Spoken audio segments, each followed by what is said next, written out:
বাংলাদেশ জাতীয়তাবাদী দল বিএনপির সঙ্গে আনুষ্ঠানিক ঘোষণা দিলাম মাত্র সেদিন, মাসখানেক মাস দুই আগে। চূড়ান্ত কোনো সিদ্ধান্ত হয়নি, হলো তো সেটা সেদিন। আমরা সদা এই কথাই বলে আসছি যে আমাদের অতীতের তিক্ত অভিজ্ঞতা, বর্তমান সময়ের বাস্তবতা, আগামীতে কোন পথে চললে কি পরিণতি হতে পারে সেই সম্ভাবনা, এই 3 উপাদানকে বিবেচনায় এনে আমরা আমাদের কর্মকৌশল নির্ধারণ করেছি। আচ্ছা, আমি একটা ব্যাপারে আপনার একটা দৃষ্টি আকর্ষণ করি। যেহেতু আজকে আসলে ভোটের আলোচনাটা সেই যেভাবে আসতেছে না, আমরা আরেকদিন নিশ্চয় আপনার সাথে ভোটের সাথে কথা বলবো। আমাদের একজন দর্শক উনি বলতেছেন, আমাদের দর্শক একদিন বলতেছেন যে ওনার নাম আরিফুল ইসলাম অফিসিয়াল, যে খালেদ ভাই আপনি পরিষ্কার না হলেও জনগণ মোটামুটি পরিষ্কার, জামায়াত আসলে দুর্নীতি তুলনামূলক কম হবে, ভোটে জিতবে কিনা তা জানি না। এক্স্যাক্টলি এই কথাটা আমি যেন আরো কয়েকজন লোকের কাছে শুনছি যে জামায়াত আসলে বাংলাদেশে দুর্নীতি কম হবে। আপনি এই প্রসঙ্গের ক্ষেত্রে আপনি এটা কিছু বলবেন কিনা? মানে জামায়াত আসলে অন্যদের মতো দুর্নীতি করবে, এইটা আমি জামায়াতের শত্রুদের মধ্যে বলতে শুনি নাই খুব একটা, মানে আমি শুনি নাই আর কি, আমি জানি না আপনি কি বলবেন এটার ব্যাপারে। এইটা আপনি জামাত যেহেতু ইসলামের কথা বলে, এই জন্য ইসলামের মধ্যে দুর্নীতির কোনো মানে স্থান নাই। ইসলাম দুর্নীতির বিরুদ্ধে, সকল অনৈতিকতার বিরুদ্ধে, সকল মানে অপরাধের বিরুদ্ধে জিরো টলারেন্স নীতি গ্রহণ করেছে ইসলামে কোনো ছাড় নাই। যেহেতু জামাত ইসলামী ইসলামের কথা বলে, স্বাভাবিকভাবে ইসলামী ফর্মুলায় মানুষ এই ধরনের পারসেপশন, এই ধরনের আশা পোষণ করবে, এটাই তো স্বাভাবিক। আমরা এই ধরনের পারসেপশনকে আমরা সম্মান করি। বাট অন্য জায়গায় যদি প্রবলেম থাকে, তাহলে এইরকম সুন্দর চর্চা, শোভাবর্ধন, এটার আগে আমাদের গোড়া ঠিক করতে হবে। এটা এই ব্যাপারে আমাদের পরিষ্কার কথা। মাওলানা আফেদির কথা একদমই পরিষ্কার।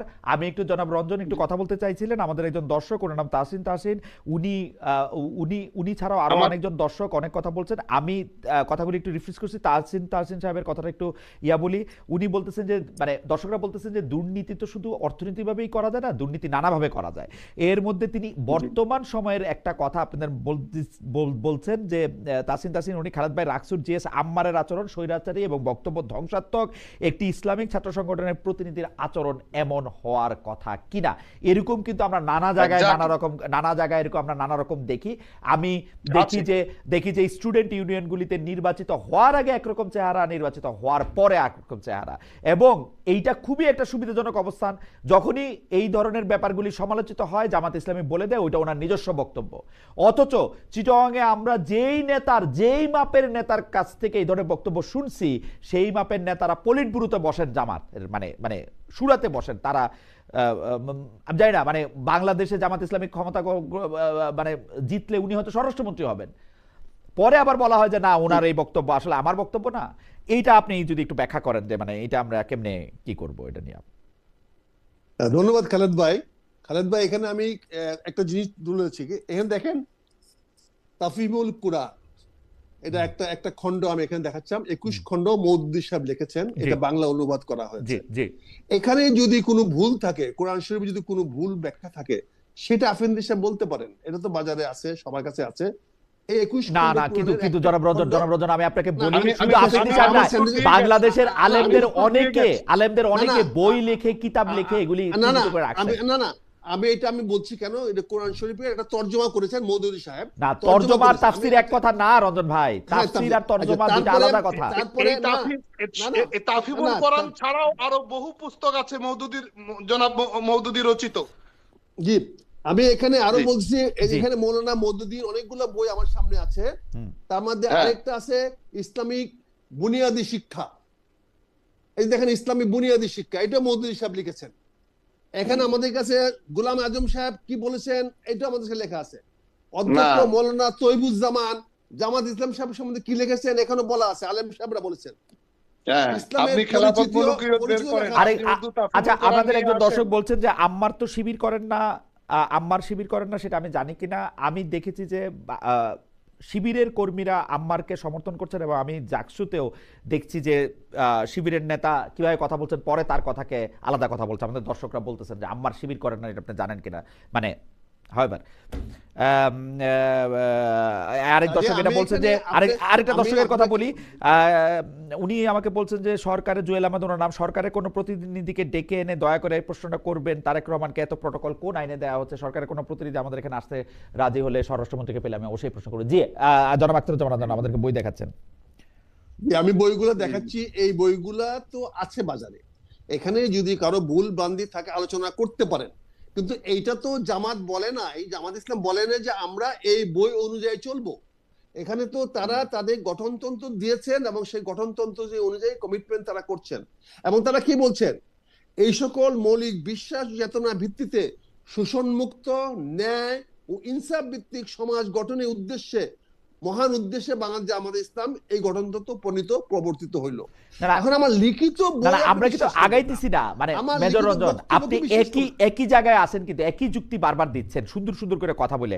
আমার কাছে আমরা তো আগাচ্ছি না, আমাদের জনাব আফেন্দির একটা বক্তব্যর প্রশ্ন, মানে আমরা আসলে এখন 1 ঘন্টা 13 মিনিট প্রায় কথা বললাম, কিন্তু একটা প্রশ্নের উত্তরই উনি চাইছেন শুধু, যে আসলে আপনারা যদি সরকার গঠন করেন তাহলে আপনারা ইসলামী শাসন আনতে কোন ধরনের ইসলাম আপনারা ব্যবহার করবেন, কোন ইসলাম সেটা আপনারা পরিষ্কার করছেন কিনা।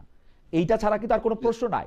আপনি বারবার গঠনতন্ত্র আমাদেরকে দেখাইতেছেন, সেই গঠনতন্ত্র দিয়ে এই প্রশ্নের উত্তরে আমি একজন নবীন একজন সদস্য হিসাবে আমি আমার আমিরের সঙ্গে কথা বলে বা আমি জামাতের নেতাদের সঙ্গে কথা বলে যেটা বুঝেছি, জামাত একটি ন্যায় ভিত্তিক, ইনসাফ ভিত্তিক সমাজ ব্যবস্থা গঠন করতে চায়, যেখানে রাষ্ট্রে তার সকল নাগরিক নিরাপদ থাকবে।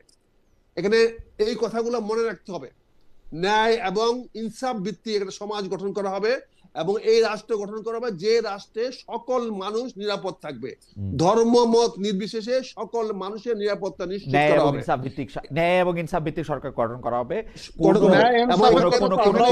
আচ্ছা ঠিক আছে, আমার মনে হয় আমরা আজকে অনুষ্ঠান শেষ করি, আর না আগাই।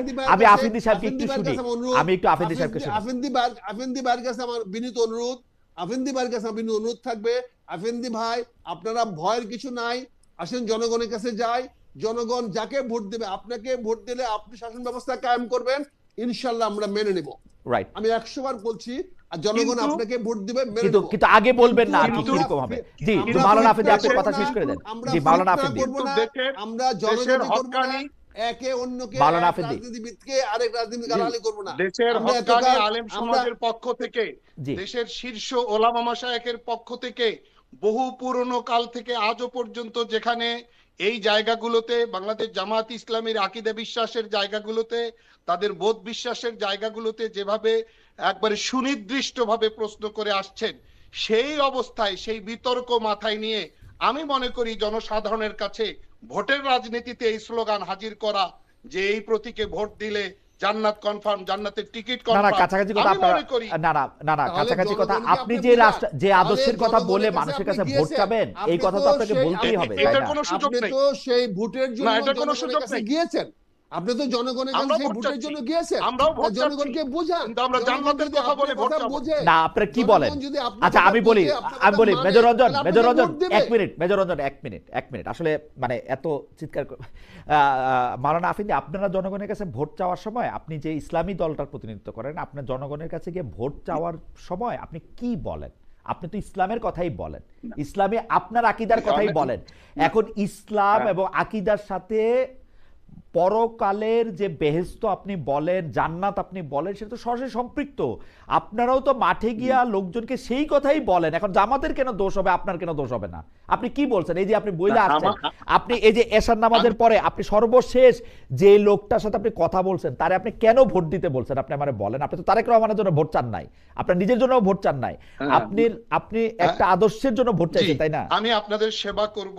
হ্যাঁ, আমি দীর্ঘ 25 বছর থেকে এই এলাকার গণমানুষের জন্য, রাইট না আমি বলছি বলেন বলেন প্লিজ, বলেন বলেন বলেন, আমি শুনতে পাচ্ছি, আমি বলেন। দীর্ঘ 2001 সাল থেকে আজও পর্যন্ত এই এলাকার গণমানুষের জন্য, আমার 2টি উপজেলার জন্য দুস্থদের সেবা করা, করোনাকালীন সময় তাদের জন্য খাদ্যদ্রব্য বিতরণ করা, প্রতিটা শীত মৌসুমে শীত বস্ত্র বিতরণ করা, হাজারের অধিক টিউবওয়েল ব্যবস্থা করা, ফিরে মানে স্বল্প মূল্যে অ্যাম্বুলেন্স সেবা নিশ্চিত করা, তারপরে পঙ্গু যারা নারী বলেন পুরুষ বলেন তাদের জন্য হুইল চেয়ার বিতরণ করা, সেলাই মেশিন বিতরণ করা,